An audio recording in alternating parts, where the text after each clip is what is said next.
Déjà impétueux comme deux chiens fous qui croquent dans la vie à pleines dents. Venez, messieurs, tranquille. Vous pouvez vous mettre où vous voulez.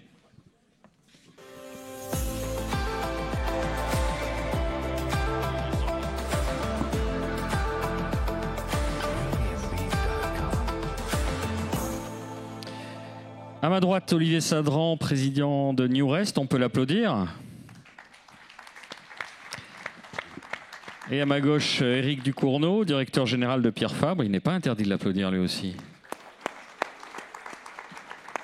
J'ai dit qu'on allait terminer en beauté. Vous avez la pression un peu, messieurs, ça va? Pardon? J'ai dit qu'on allait terminer en beauté. Vous avez la pression ou ça va? On va essayer. On vous voit souvent, Olivier, ou pas tellement? Vous êtes sorti un peu de votre... En général, c'est assez rare, oui. Oui, donc on va essayer d'en profiter. Et on va profiter de votre franc-parler aussi. Parce que à chaque fois, on sait que vous ne mâchez pas vos mots. On verra. Je vais essayer de vous spiller un petit peu, mais bon. Je vieillis aussi. Hein. Oui.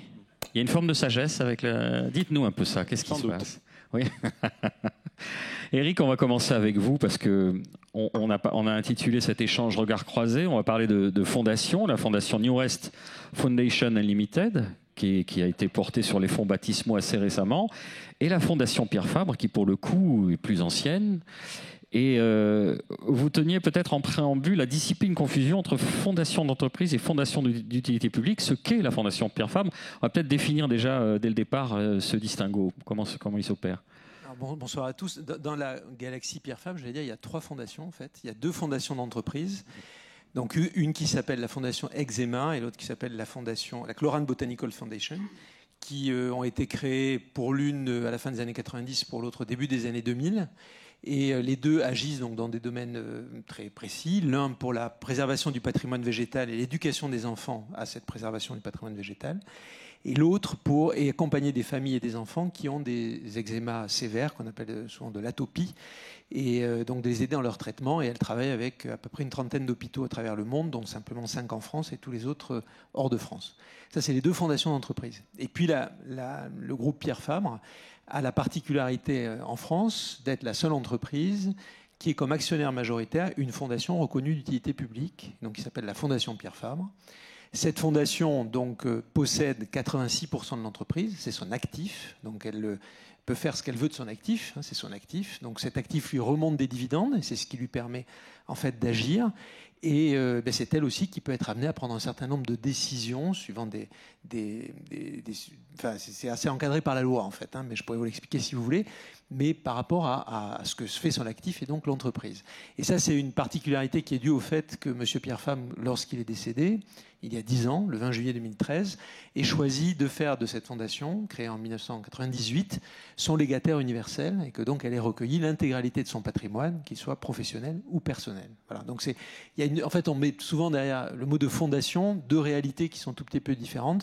Une qui est d'exercer de la philanthropie de façon très noble avec les revenus de l'entreprise, l'autre qui est de détenir l'actif de l'entreprise, ce qui évidemment n'a pas, entre guillemets, la même valeur de fin de mois si je parle comptablement en bilan.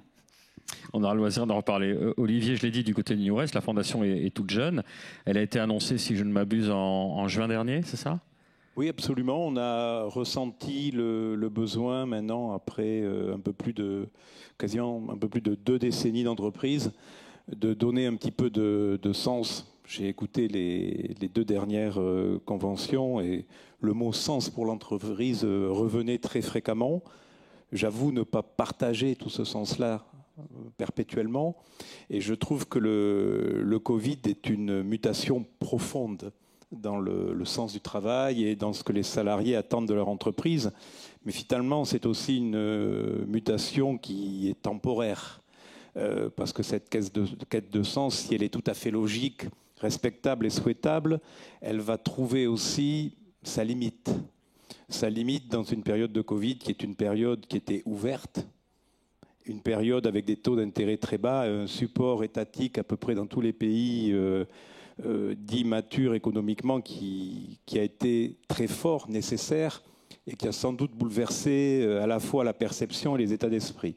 Et finalement, je pense qu'on va revenir à quelque chose de très équilibré, plus performant que ce qu'il existait avant, et c'est une excellente chose, mais plus équilibré. Et donc, les salariés vont rechercher, en tout cas pour nous, c'est le but de cette fondation, vont chercher à avoir du sens. Mais si vous voulez, moi j'ai été très choqué quand j'ai perçu que la France avait inventé l'entreprise à mission. Qu'est-ce que c'est que l'entreprise à mission? Moi personnellement, je connais plusieurs missions pour l'entreprise. La première, c'est d'assurer le bien-être de ses salariés à travers la formation, l'évolution, le savoir. Le second point, c'est d'assurer le bien-être et la satisfaction de ses clients. Et puis le troisième, c'est de faire du profit qui lui permet de se développer et qui lui permet d'avancer. Et finalement, quand on oublie ces trois fondamentaux et qu'on se tourne vers une entreprise à mission, qui n'est plus l'objet premier de l'entreprise, on commet des erreurs majeures qui peuvent coûter des fonctions, comme ça a été le cas chez Danone. Et donc, on a cherché par cette fondation à trouver l'équilibre. Et finalement, on s'est dit que la mission d'une entreprise, une fois qu'elle avait satisfait ses salariés, ses clients et qu'elle avait fait du profit, était à ce moment-là de faire une mission de la redistribution de ce profit. Et c'est pour ça que cette fondation, elle a pour objet d'être financée en premier lieu par 1,5% du profit de l'entreprise. Ça sera vraisemblablement aux alentours de 2,5 millions cette année. Et à partir de là, de trouver du sens dans le travail des salariés et dans la bonification du travail de l'entreprise. Voilà. J'étais un petit peu long, mais ça me paraissait important. Ce soir, on a particulièrement le temps. Alors, j'ai bien aimé votre tacle, les deux pieds décollés pour Emmanuel Faber. Petit ange parti trop tôt, qu'on salue visiblement. L'entreprise à mission, c'est pas votre truc? Non, c'est pas ciblé sur ce monsieur en particulier qui, au demeurant, préalablement à ce que la France invente ce précepte et en fasse quelque chose de législatif, a très bien fait son boulot. Je pense qu'il faut juste pas se tromper de cible et que l'environnement est mondial et qu'on peut pas créer notre propre écosystème déconnecté d'un certain nombre de réalités.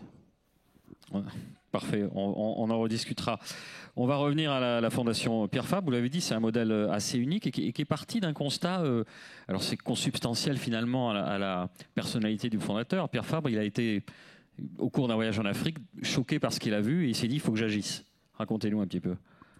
Alors effectivement, M. Fabre, donc, au cours d'un voyage en Afrique à la fin des années 90, a réalisé qu'il y avait un trafic des médicaments qui était en train de s'installer. Et alors il a tout simplement acheté des médicaments sur un marché.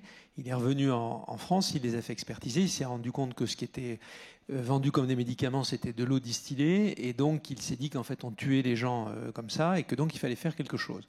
C'était un objectif très ambitieux. Alors on est à la fin des années 90. Depuis le trafic des médicaments, vous le savez peut-être, mais c'est devenu quelque chose qui est très utilisé par les mafias. Hein, donc c'est vraiment un commerce, comme peuvent être la drogue ou d'autres. Et progressivement, donc, la Fondation a dû agir différemment. Elle ne pouvait plus simplement sécuriser les filières d'approvisionnement en médicaments dans les pays d'Afrique et d'Asie du Sud, parce que ça devenait dangereux pour ses collaborateurs, entre autres. Hein. Et donc, elle a formé les pharmaciens qui sont en charge du contrôle qualité des médicaments. C'est la raison pour laquelle, d'ailleurs, elle s'appuie beaucoup sur l'expertise du ministère des Affaires étrangères ou du ministère de la Santé français, parce que, par exemple, une convention va être passée par un État d'Afrique avec la Fondation Pierre Fabre et avec le gouvernement français. Et l'engagement que prend la Fondation, c'est de financer la formation du pharmacien qui vient en France. L'engagement que prend l'État étranger, c'est de recruter ce collaborateur. Et l'engagement que prend la France, c'est, j'allais dire, de sécuriser l'ensemble du système. Et puis la Fondation, progressivement, donc, s'est tournée vers d'autres missions qu'on pourra évoquer, mais ça part effectivement de ce constat. Et puis d'un deuxième, que l'on a eu l'occasion de rappeler d'ailleurs à l'occasion des commémorations du décès de M. Fabre, c'est que M. Fabre était, il assumait, fortement inspiré par une logique chrétienne, que je vais résumer. Quand on a beaucoup reçu, on doit beaucoup donner. Et véritablement, c'est une phrase, et Olivier Saron l'a très bien connu, ils avaient de longues conversations, et c'était quelque chose qui est répété, et je pense qu'il était fondamental en lui, si vous voulez. Et donc, ça, il a voulu l'illustrer, d'abord en créant cette fondation, ensuite en faisant en sorte que le droit français évolue en 2005 dans une loi qui s'appelle Jacob Dutreil pour que le droit français permette qu'une entreprise à but industriel et commercial puisse avoir comme actionnaire majoritaire une fondation reconnue d'utilité publique. Et il a mis, si j'ose dire, la dernière pierre entre 2010 et 2013, date de son décès, donc en apportant progressivement ses titres, puis en faisant de la fondation, ce que je disais, son légataire universel. Mais voilà, donc ça partait vraiment d'un but humanitaire, et je crois qu'on peut dire, sans trahir sa pensée, d'une inspiration philosophique qui lui était aussi personnelle. Et peut-être s'inscrire pour pérenniser finalement le travail de toute une vie. Puisque vous savez, souvent après moi le déluge, lui il s'est dit non, je n'ai pas fait ça pour rien, je veux qu'on s'inscrive dans le long terme et que... Alors la fondation a effectivement pour but aussi de pérenniser la détention de l'entreprise, qui est une entreprise qui, entre autres particularités, moi j'ai coutume de dire qu'elle en a 3 majeures. La première, c'est celle que j'ai citée par rapport à la fondation. La deuxième, c'est d'être la seule à avoir son siège dans une entreprise de moins de 40 000 habitants, distante à 75 km de Toulouse, Castres. Et puis la troisième caractéristique, c'est d'être assis sur 2 métiers qui sont à la fois complémentaires mais aussi très différents, parce que, je vais les résumer, mais la dermocosmétique, donc des marques qui sont bien connues, hein, comme Aven, Chlorane, René Furterer, etc. C'est des produits qu'on développe en 2-3 ans et qui en fait sont présents pour 80% dans des marchés extérieurs à la France. Le médicament, qui est notre deuxième activité, c'est des produits qu'on développe plutôt en 10-12 ans. Donc d'un côté, je peux investir 2 millions ou 3 millions pour développer un nouveau produit. De l'autre, on va investir entre 800 millions et 1 milliard. Et donc c'est plus du tout la même échelle. Et ce ne sont plus non plus les mêmes enjeux en termes de distribution, etc. Donc ça paraît à la fois pareil, et puis c'est assez différent. Et donc M. Fabre avait parfaitement conscience de ça, puisque c'est lui qui l'a construit.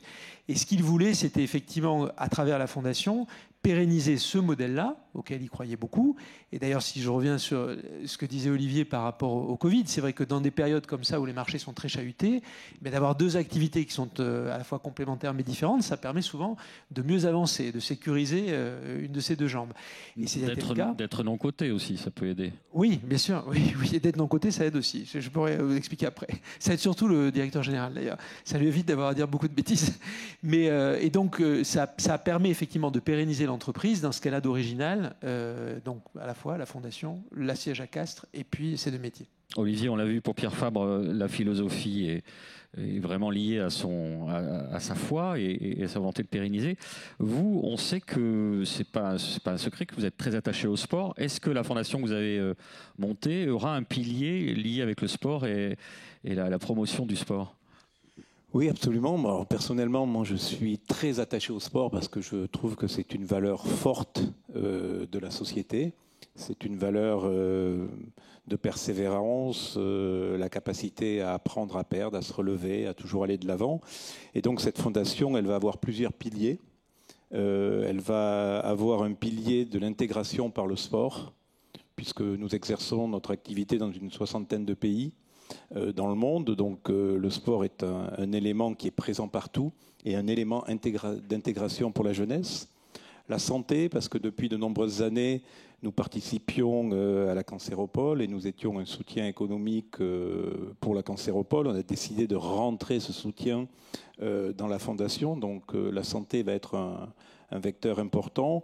Et puis l'éducation, qui est sans doute une solution à beaucoup de choses, notamment dans les pays du Sud, à une réduction de la natalité qui sera sans doute une solution majeure pour le climat dans les décennies futures. Et donc cette fondation-là, elle a pour objet de recueillir un certain nombre de dossiers, de les mettre en avant et d'avoir de la continuité avec des moyens qui vont osciller entre 2 et 4 millions d'euros par an. Et je tiens à dire que oui, j'ai eu la chance de croiser très souvent Pierre Fabre, de rencontrer et de percevoir son humanité. Et je trouve que pour moi, le travail que réalise la Fondation Pierre Fabre à travers le monde est un élément d'exemplarité, un élément majeur. Et j'espère d'ailleurs qu'on pourra de temps en temps avoir des actions communes dans beaucoup de pays africains où nous sommes présents tous les 2. Et ça donne aussi une force et une conviction du terroir auquel je suis, moi, très attaché depuis toujours. Alors, la spécificité de votre entreprise en termes d'actionnariat, c'est qu'il y a une grande partie du capital qui appartient au management. Oui, le capitalisme est souvent décrié, mais jusqu'à preuve du contraire, on n'a pas trouvé un système meilleur jusqu'à présent.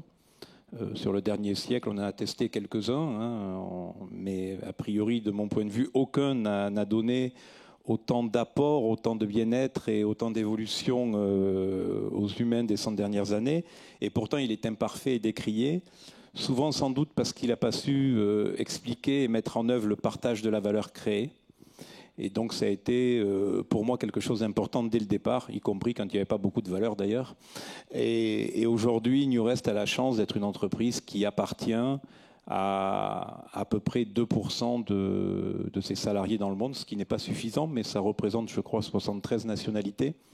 Et tous ces managers et tous ces collaborateurs ont la chance de détenir 96% du capital, ce qui est beaucoup, ce qui n'est pas un call-cause, mais qui permet d'avoir une vraie visibilité sur la stratégie de l'entreprise, la capacité à utiliser son résultat dans la fondation, dans sa capacité à investir, mais aussi dans son dividende, qui est à la fois une amélioration de la rémunération, mais une quête de sens sur son travail, chacun pouvant ensuite l'utiliser à bon escient.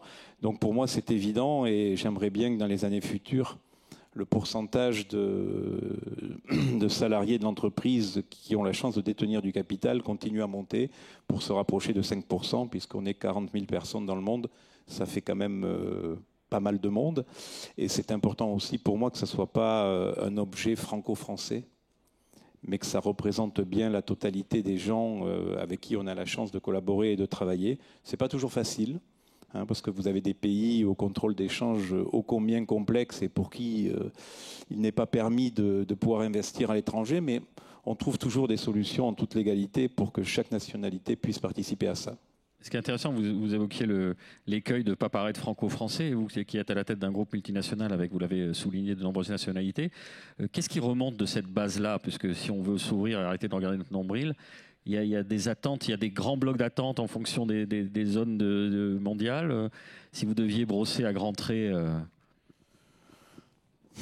Non, il y a quand même des grands points de similitude entre les pays dits émergents et les pays matures. Il y a toujours et perpétuellement une avance des États-Unis, qu'on le veuille ou non, dans les tendances, quand elles vont trop loin, mais quand elles reviennent aussi. C'est pour ça que la grande démission, vous pouvez l'oublier. La machine est déjà inversée dans l'autre sens. Et c'est vrai qu'il y a des choses très très différentes. Mais au fond, vous parliez de valeur d'entreprise tout à l'heure, on a réussi, me semble-t-il, à réunir autour de 4 mots qui sont la simplicité, l'humilité, la réactivité. On a réussi à fédérer un certain ADN, mais au bout, je crois que cet ADN, il est surtout créé avec un esprit entrepreneurial, un esprit d'efficience, et le fait que les gens aient le sentiment, ce qui est vrai, d'être propriétaires de leur entreprise et quelque part de leur avenir est un élément majeur. Et aujourd'hui, la Fondation, puisque c'est le thème du débat, était un élément manquant. On avait de multiples actions à travers le monde, un tant soit peu du saupoudrage, et souvent un peu malsaine parce qu'avec une connotation un peu commerciale. C'était toujours les patrons de pays viennent vous amener des dossiers de support sociétal, mais derrière, il y a toujours quand même une petite idée. Où ça peut être entaché voilà, par... et aujourd'hui, la Fondation doit se déconnecter totalement de toute connectivité commerciale pour être dans son objet. Et c'est aussi pour ça qu'elle a pris des gens dans son conseil d'administration qui ne sont pas des gens de New Rest. Alors, pour le sport, on y retrouve Perrine Lafont, Tony Parker, on y retrouve le professeur Amalric. Pour la santé, on y retrouve Marie-France Baillet-Marchand. Donc il y a une grosse connotation aussi terroir et locale. Mais ce qui est important, c'est que cette fondation œuvre pour le bien à travers les objets qu'elle a définis, déconnectés des intérêts commerciaux. Ça peut être un peu risqué parce que le board peut vous dire qu'ils ne sont pas tout à fait d'accord avec certaines orientations. Mais ce n'est pas mon job d'être d'accord avec le board de la Fondation. Mon job, c'est de pouvoir amener la pérennité financière, donc de pouvoir amener 1,5% des résultats nets de l'entreprise tous les ans. Ça, c'est mon job. Et le reste, ça les regarde. Et le job, c'est le rôle du board de la Fondation, justement. Et c'est très, très important d'avoir cette séparation pour pas qu'il y ait malveillance. Le terme est sans doute un peu fort, mais pour que justement les salariés se retrouvent dans le sens de cette fondation, déconnectés de l'économique. Sans ingérence particulière. Sans ingérence particulière. Éric, on se dit que c'est l'idéal. On a présenté finalement la situation avec cette noblesse, en plus de la reconnaissance d'utilité publique, qui n'est pas rien, puisque ça demande effectivement d'être validé par des instances extérieures. Et l'objet, et il y a certaines contraintes. Alors justement, on peut se dire, Est-ce qu'il n'y a pas trop de contraintes? Vous êtes dans un secteur, vous l'avez dit tout à l'heure, où les investissements aujourd'hui sont colossaux. On a des biotech qui s'adossent à des grands groupes. Il y a des finalités qui sont un peu lointaines et beaucoup d'échecs. Est-ce qu'on ne se dit pas que ce système peut obérer un peu le futur et vous êtes un peu dans un couloir là où vous auriez peut-être les mains moins liées dans une situation traditionnelle? Je me fais volontairement l'avocat du diable. Chaque métier et chaque entreprise ont leur rythme d'investissement, leurs nécessités qui sont différentes. Donc pour une entreprise comme la nôtre, il faut chaque année pouvoir investir entre la recherche et développement, ce qu'on appelle le business development, c'est-à-dire aller chercher des acquisitions externes, on en a annoncé une encore aujourd'hui, et puis ce qu'on doit faire en termes de rénovation de notre outil industriel, etc. Globalement, il faut aller chercher 300 à 350 millions d'euros pour une entreprise qui fait 2,7 milliards de chiffre d'affaires. Donc évidemment, ça, on ne peut le trouver que dans nos propres ressources, puisque ce n'est pas notre actionnaire majoritaire qui va nous financer. Notre deuxième actionnaire, ce sont les salariés. Donc, ils détiennent 10% du capital. Donc, 72% des salariés, on est moins que chez Nurest, hein, donc on est 10 000, mais 72% des salariés détiennent 10% du capital. Et au final, ce n'est pas eux non plus qui vont financer l'entreprise. Donc, en fait, l'exigence que ça pose, c'est véritablement nos résultats, puisque nous ne pouvons financer nos investissements que sur nos propres résultats. Après, on peut aussi s'endetter, on peut aussi aller trouver des partenariats, on peut aussi ouvrir le capital, hein, puisque ce que souhaitait Pierre Fabre, c'était que la fondation Pierre Fabre demeure majoritaire au capital de l'entreprise, mais entre 89%... Vous avez 36% de marge, voilà, on a entre 86 et 50. Ouais, voilà, on a une marge importante. Donc ça peut ouvrir en fait beaucoup de possibilités. Donc en tout cas, je crois que Oui, mais il y a des règles, la fondation, elle ne peut pas directement financer l'entreprise. Alors, elle ne peut pas financer l'entreprise. Elle pourrait financer l'entreprise, rien ne l'est interdit.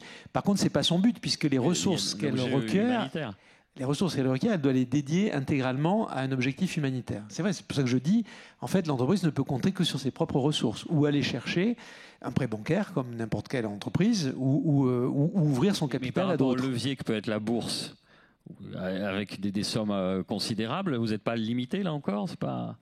Alors, bon, je ne sais pas si tout le monde a entendu ce qu'a dit Olivier. Olivier a dit quelle horreur. Donc, en fait, le modèle, là, je vais me permettre de citer à nouveau Pierre Fabre, mais dans certains métiers, en fait, quand vous êtes effectivement trop lié à la bourse, par exemple, donc à des financements externes, en fait, vous vous perdez.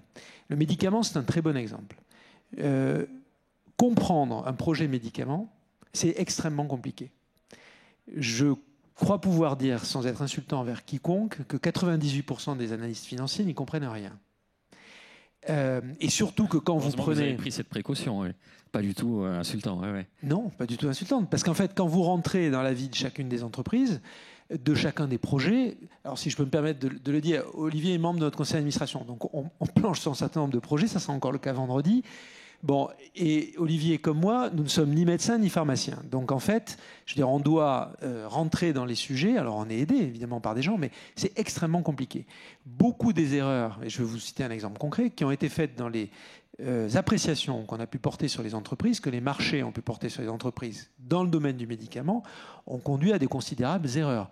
Le blablatage franco-français autour du Covid et des vaccins anti-Covid et de Sanofi, pour les gens qui connaissent un peu et l'entreprise de l'intérieur et ce qui s'est passé et qui sont un peu du métier, ça a été un tissu de baliverne absolument absurde pendant plusieurs années.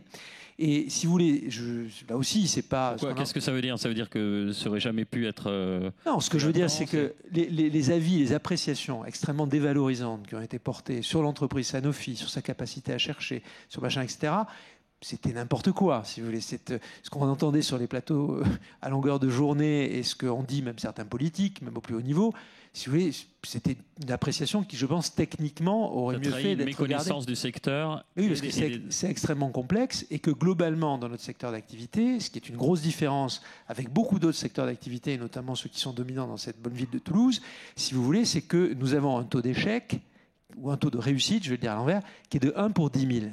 1 pour 10 000. Bon.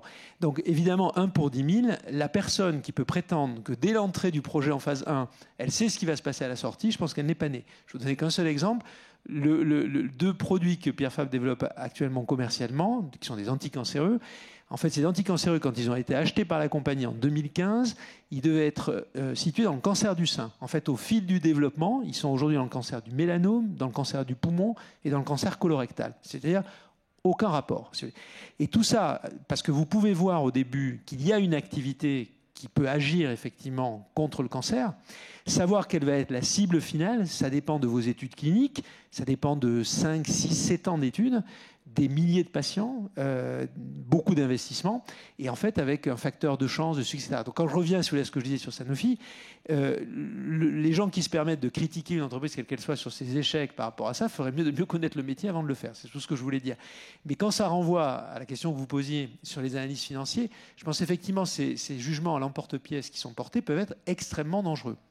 Parce qu'en fait, si je reprends mon exemple Pierre Fabre, peut-être que si, quand on s'est rendu compte aux alentours de 2017, donc 2 ans après être entré dans le projet, que les produits qu'on développait finalement n'allaient pas dans le cancer du sein, si on avait demandé un avis à certains externes, ils nous auraient dit qu'il faut abandonner.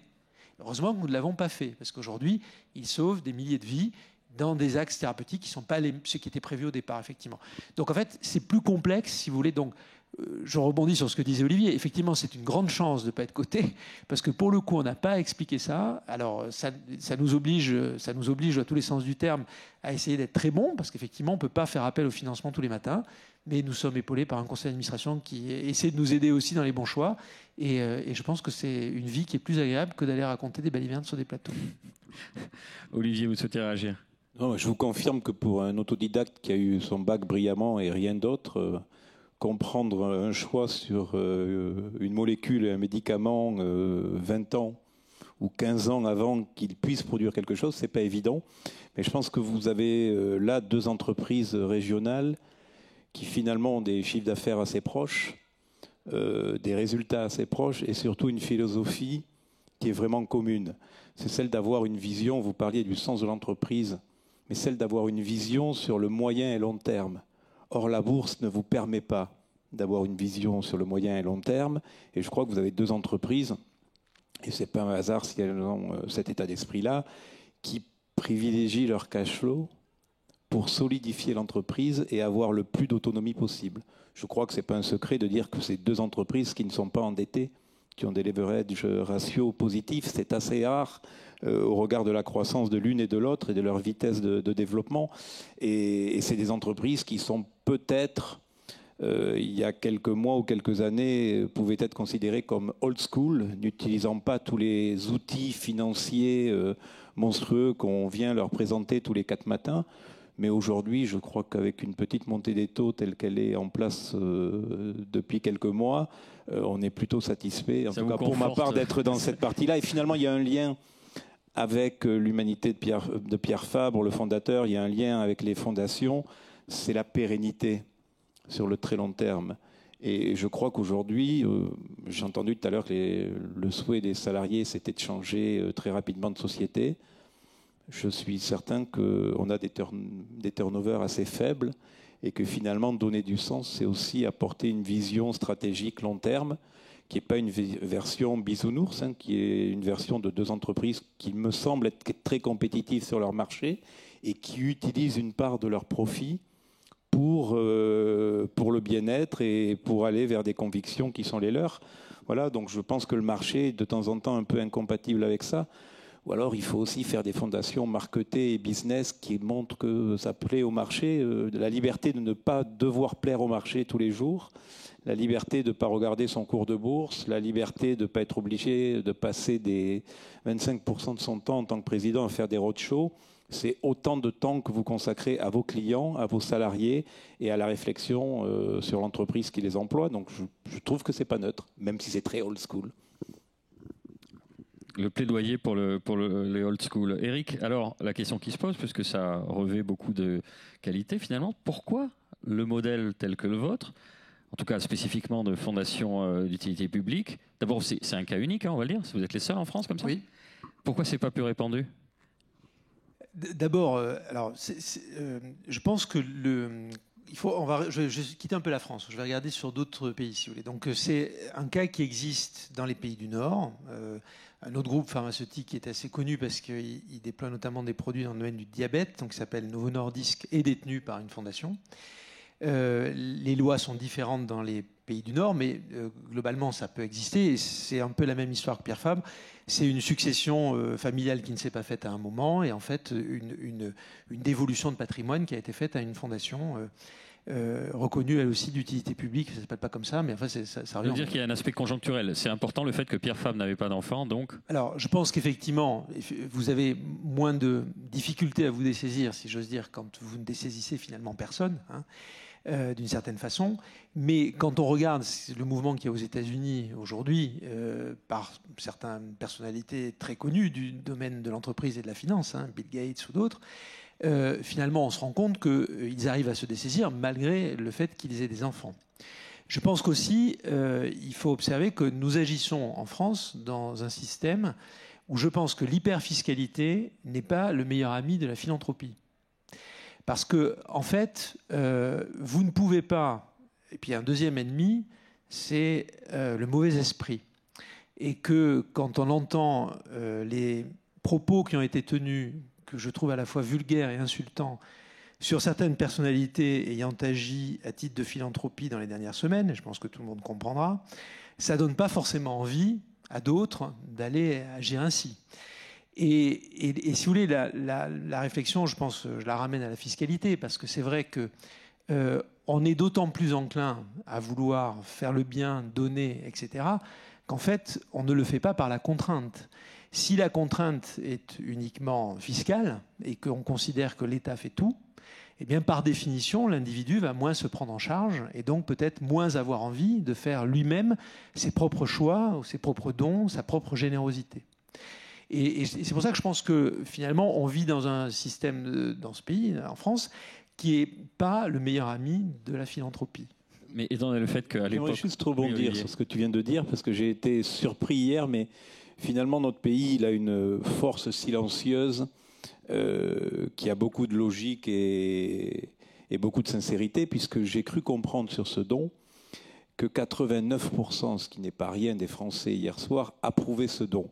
Donc je pense qu'il y a une énorme différence entre l'immense majorité silencieuse dans ce pays et la cacophonie médiatique, voire politico-médiatique, et que finalement le plus gros danger, c'est cet écart qui est en train de se créer aujourd'hui, où il y a toute une partie de la population qui approuve énormément de choses, qui ont une très grande logique dans leur vie au quotidien, et une déstabilisation parce que il me semble quand même que la presse est excessivement orientée et porte écho à des choses au-delà de ce qu'elle devrait avoir.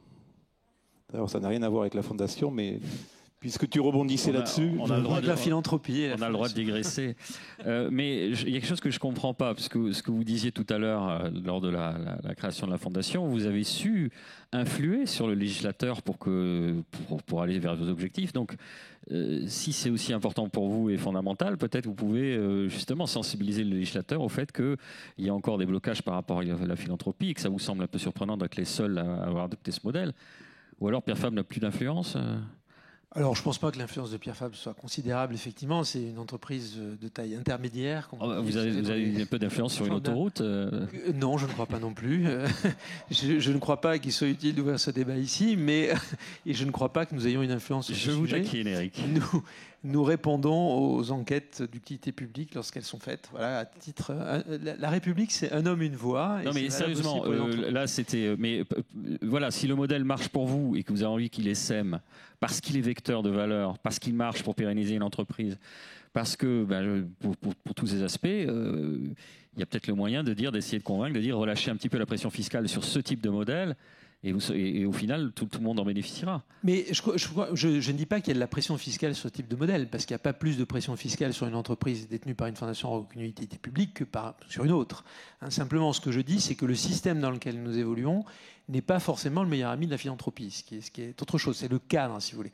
Après, pour revenir à votre question sur comment fait-on la promotion ou pas en fait, d'un tel modèle, Donc le président de la Fondation Pierre Fabre, Pierre-Yves Revol, le fait aussi souvent qu'il le peut, et participe à toutes les enquêtes. Olivier faisait allusion tout à l'heure aux entreprises à mission. Quand le ministre de l'économie a effectivement confié une mission à Brice Rocher, donc le président du groupe Yves Rocher, pour les entreprises à mission, Pierre-Yves Revol a fait partie des gens qui ont été auditionnés, et donc la Fondation participe de ça. Mais je pense qu'il faut, si vous voulez, il ne faut pas porter des jugements de valeur. Moi, ce que je retiens, c'est que la philanthropie, qui est un acte de profonde générosité humaine, qui me semble très importante, parce que quand on exerce la philanthropie, je pense qu'on fait deux choses, entre guillemets, importantes pour l'humanité. La première des choses, c'est qu'on reconnaît l'autre, c'est-à-dire on reconnaît la personne, le groupe, l'entité, l'association, les Restos du Cœur, qui vous voulez, comme existant. Et la deuxième chose, c'est qu'on dit à l'autre, je reconnais ta souffrance. Ce qui, en termes de relations humaines, est extrêmement fort. Et donc, la philanthropie, que moi je définis comme ça, très simplement, cette philanthropie, il faut lui permettre de s'exprimer avec des formes très différentes. La forme qu'a exprimée Olivier Sadran, la forme qu'a exprimée M. Pierre Fabre quand il l'a fait.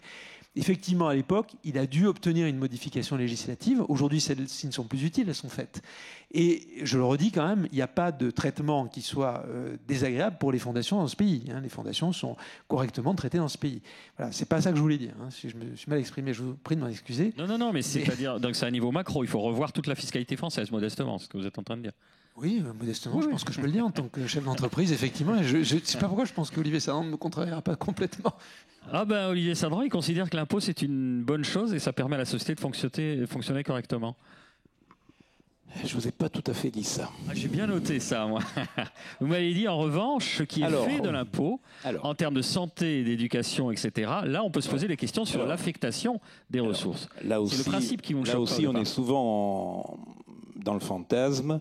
Et la taxation et l'impôt en France a ce privilège d'être complexe à souhait, que ce soit pour l'entreprise ou le particulier. C'est-à-dire qu'au lieu de faire des choses génériques que tout un chacun peut comprendre, on rajoute chaque fois un petit peu de sel, un petit peu de poivre dans la sauce de l'impôt, ce qui rend le système de niche et d'impôt totalement incompréhensible et qui permet à certains de faire des pages entières dans des canards sur des choses aberrantes. Non, ce que je peux reprocher aujourd'hui, c'est pas le taux d'imposition pour ma part, parce que paradoxalement, il est fort aux États-Unis dans certaines régions, il est fort dans certains pays. Ce que je peux reprocher quelque part, c'est l'utilisation de l'impôt quand on constate, et c'est une réalité, le déclin de notre système de santé, le déclin de l'éducation, le déclin finalement des valeurs régaliennes et des objets régaliens dans ce pays qui sont pour moi les fondamentaux d'un pays qui doit fonctionner correctement. Et c'est vrai que là, il y a un petit écart quand même majeur entre le volume collecté et le résultat de cette collecte, pour faire très simple. Voilà, c'est tout ce que j'ai dit. Et je voudrais aussi dire que la fondation New Rest a été retardée de 6 mois, car personne n'était en mesure de l'enregistrer à la préfecture. Jusqu'au moment où on a compris que la personne était là une demi-journée par semaine, le reste 3 jours en télétravail, et puis le reste à mi-temps. Voilà. Donc ça, c'est peut-être pas le fait qu'on ait été retardé 6 mois ou 5 mois dans l'approbation de nos statuts, c'est peut-être un dysfonctionnement de l'impôt. Voilà, c'est un exemple en lien avec la Fondation.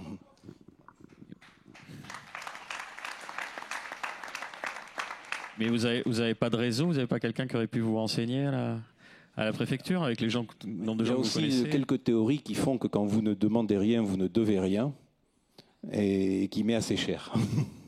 Alors, messieurs, on a parlé des fondations. J'aimerais qu'on élargisse un petit peu parce que je vous ai vu quand même réagir à ce qui a été dit dans l'étape précédente. On a compris que, ou je peux l'interpréter, je vais certainement me tromper, mais vous étiez assez old school dans votre approche et que vous pensez que la parenthèse du Covid est un peu refermée. Ça veut dire quoi? Que chez vous, les gens sont revenus travailler, on a arrêté le télétravail.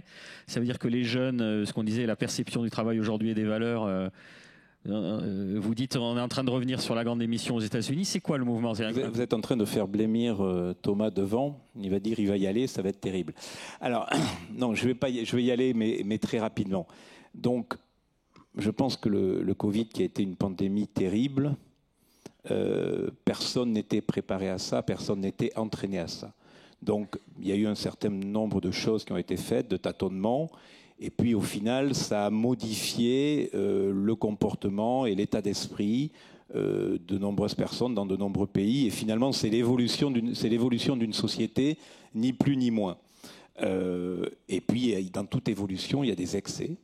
D'accord, ces excès ont été rendus possibles parce qu'il y avait un contexte financier dans les pays dits matures avec l'argent plus ou moins gratuit. On a fabriqué, on a paniqué, sans doute à juste titre, et on est allé faire un certain nombre de choses. Je pense que si le Covid revenait demain, les choses seraient somme toute différentes. Voilà. Maintenant, je pense que dans une entreprise, il faut être juste. Et que pousser le télétravail dans des proportions totalement démesurées en termes de jours, c'est ne pas faire fi des cols bleus. Vous faites quoi des cols bleus? De ceux qui sont obligés d'aller tous les jours sur un poste de travail fixe, dont l'avenir est peut-être en termes de promotion un peu moins charmant que de l'encadrement. Quel est le rôle d'équité dans une entreprise par rapport à ça? Qui se pose la question? Le télétravail est une réflexion qui n'est pas mauvaise, d'accord, à condition d'être prise avec une certaine mesure. Et elle coupe, quand elle est exagérée, le lien social et l'appartenance à l'entreprise. Elle génère d'autres excès, d'autres maladies liées à l'isolement. Elle peut, dans le cas de problématiques familiales, et aujourd'hui malheureusement c'est un sujet de société, renfermer et faire que les gens n'ont plus la possibilité de sortir, notamment pour les femmes quand elles sont dans des situations difficiles. Donc je ne suis pas en train de dire que tout ça est à balayer d'un revers de main. Je dis que, comme tout, il y a deux colonnes, il y a le positif et il y a le négatif, et que je trouve qu'on est encore dans une sphère où le positif l'emporte sans avoir la contradiction, ou en tout cas son opposition, pour trouver le point d'équilibre. Mais je suis certain que, comme toujours, on va trouver notre point d'équilibre. Et donc, si la question nous concerne, en effet, au moment du Covid, 50% de notre chiffre d'affaires dans le monde était réalisé dans l'aérien. Vous voyez un peu 25 dans le ferroviaire et 25 dans la restauration collective, dite plus classique. Et on avait 60 pays. Tous les pays n'ont pas vécu le Covid de la même façon. Tous les pays n'ont pas eu le même support. Donc ce que l'on a fait, nous, en premier lieu, c'est de sortir tous les bonus et de réduire une partie des salaires des cadres de 30% pour redistribuer à l'Afrique et à l'Amérique du Sud. C'était déjà un geste important. Ensuite, on a quand même quelque part bien aimé se mettre en QG de guerre et venir assez nombreux au bureau tous les jours, travailler, en prenant un certain nombre de gestes barrières, mais en créant une certaine solidarité par rapport à beaucoup de nos autres pays. Voilà ce qu'on a fait, et j'avoue que les premières semaines et les premiers mois étaient intenses parce qu'on avait la certitude qu'on allait mourir. Et finalement, on s'est mis en mode survie. Et de ce mode survie, sans doute, a-t-il généré une modification de notre ADN qui font qu'aujourd'hui, nos résultats sont bien meilleurs en pourcentage que ce qu'ils étaient auparavant. Sans doute là aussi, y a-t-il un équilibre à retrouver avec le nombre de fonctions et le nombre de postes. Mais ce que je veux dire dans mon côté old school, c'est que l'évolution est une absolue nécessité. Le 180 degrés est toujours une mauvaise chose. Vous voyez, on va parler d'écologie dans 5 minutes.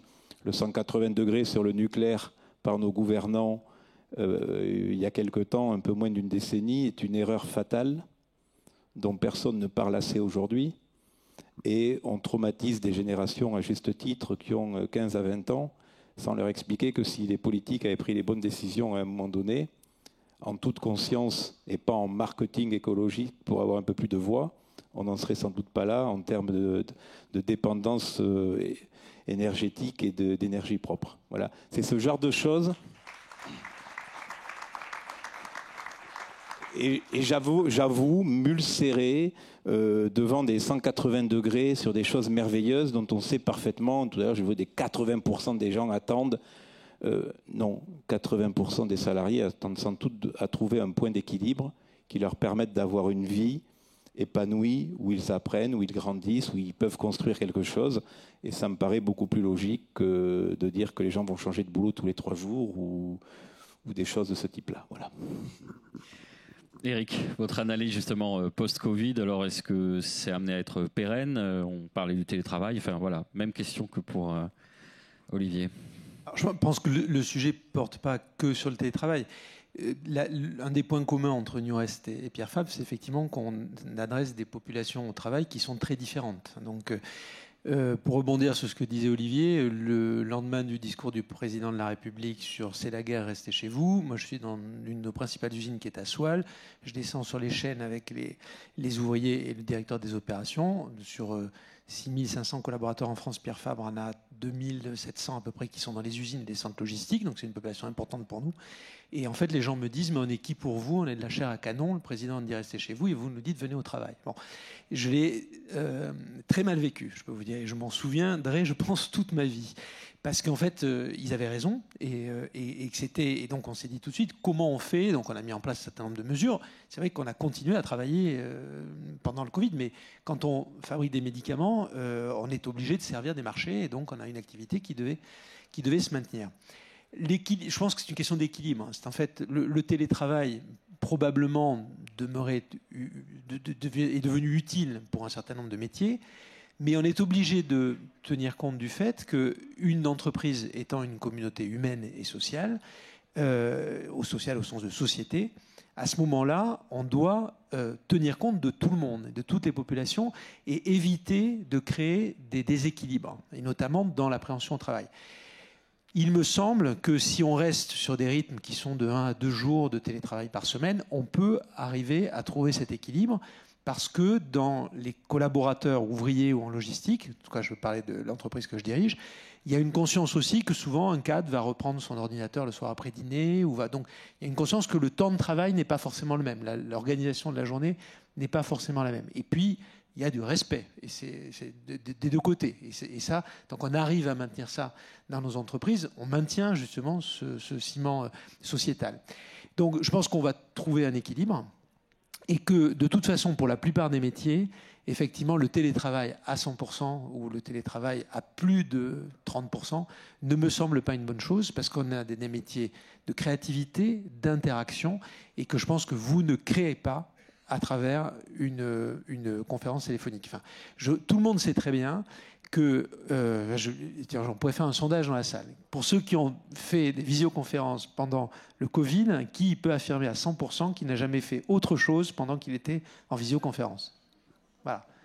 Moi, je ne lève pas la main, hein, mais bon.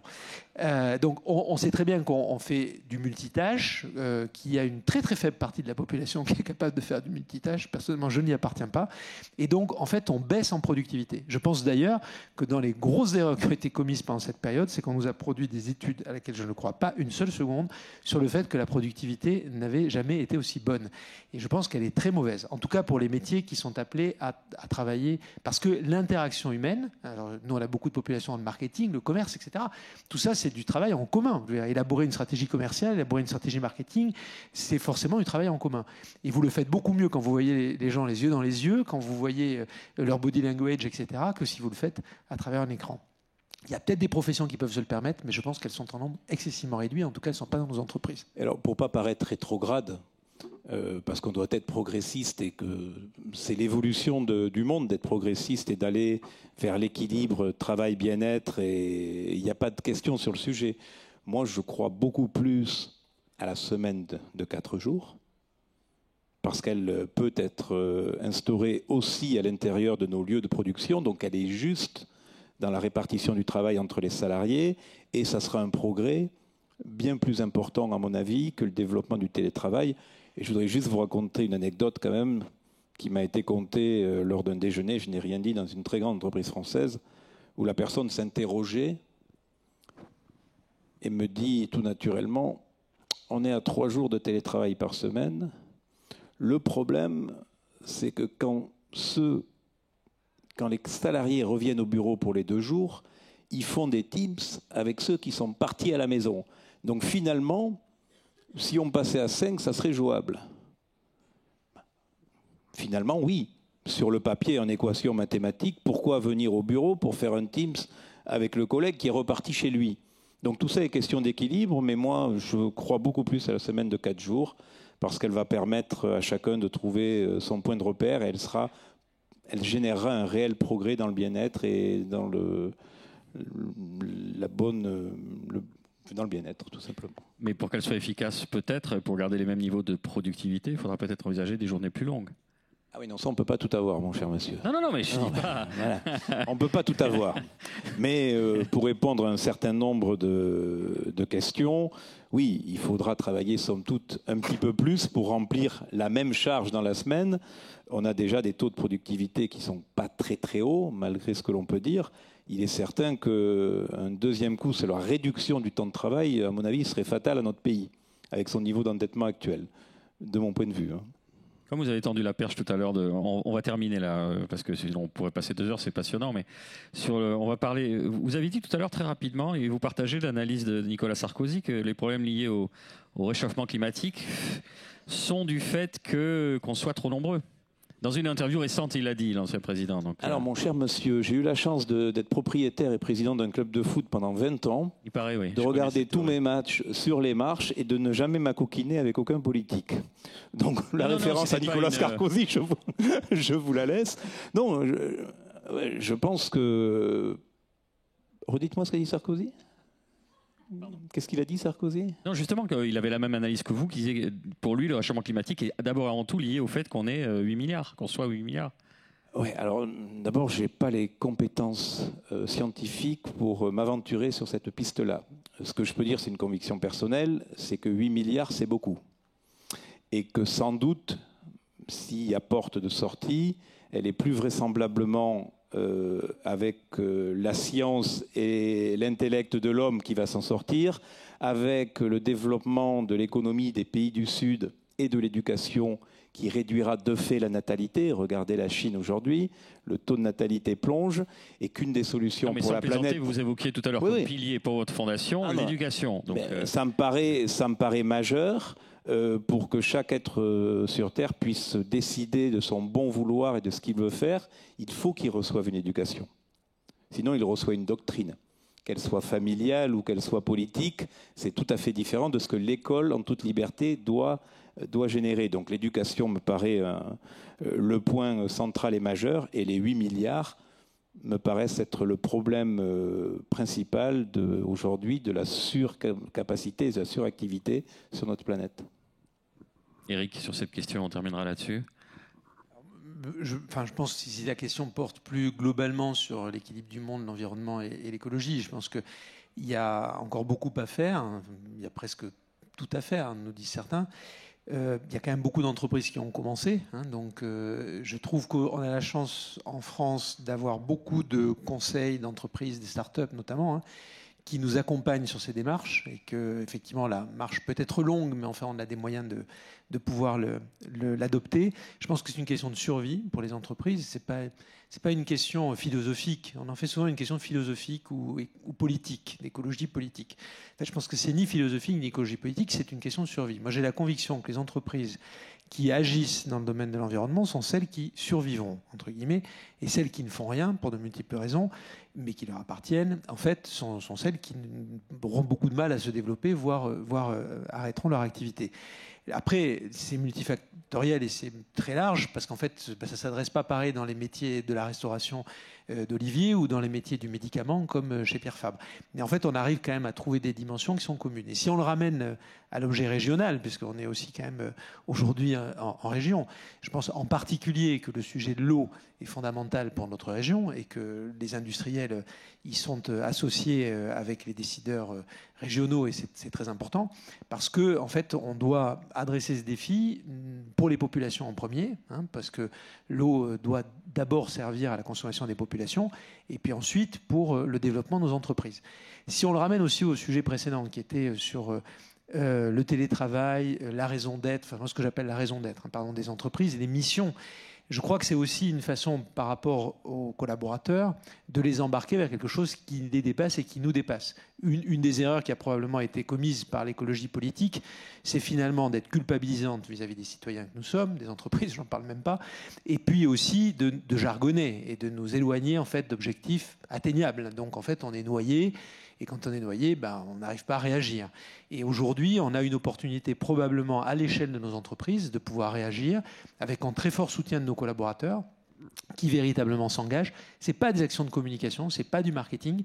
Ça doit absolument être fondamental et ça doit être lié avec ce qu'on appelle le modèle d'affaires de l'entreprise. C'est pour ça que je dois ramener aussi à la raison d'être. C'est pas sa mission, parce que je rejoins ce que disait Olivier. Quand une banque, je vais prendre cet exemple-là, mais quand une banque s'occupe plus de dire qu'elle plante des arbres à l'autre bout du monde pour verdir son bilan que de s'occuper de la décarbonation de sa propre activité, finalement, je pense qu'elle dévie de son chemin. Parce que notre sujet, c'est d'abord la décarbonation de notre activité. Et c'est la raison pour laquelle je pense que c'est à relier avec beaucoup des débats que vous avez eus aujourd'hui aussi. Ça donne de la faculté d'entraînement vis-à-vis des collaborateurs. C'est extrêmement positif et c'est une façon, je pense, de construire un avenir pour nos entreprises. Je ne dis pas un avenir meilleur, je dis construire un avenir, parce que sinon, je pense que leur avenir est compromis. Merci et bravo à tous les deux. Merci pour la qualité de vos interventions. Dans quelques instants, à 19 h, vous aurez le plaisir d'assister au lancement de la 36e édition du Topeco par Anthony Assemat, rédacteur en chef du journal Entreprise Occitanie. Je tenais à remercier tous nos partenaires. Merci donc à Airplane, CIC Sud-Ouest, EDF, Epso Multiservice, BMW Belras Toulouse, Malakoff Humanis, Prévali, Feelings, la Fédération BTP Haute-Garonne, l'UIMM Occitanie et Synergie. Merci aussi à nos prestataires, l'agence PGO, Alain Lecoz, Ava, Big Happy, Epide, le boulanger toulousain, City One, Maison Sassier, OEB, Pixprod, Scandi et Up to You. À tout de suite dans quelques minutes pour le lancement du Topeco 2024. Merci.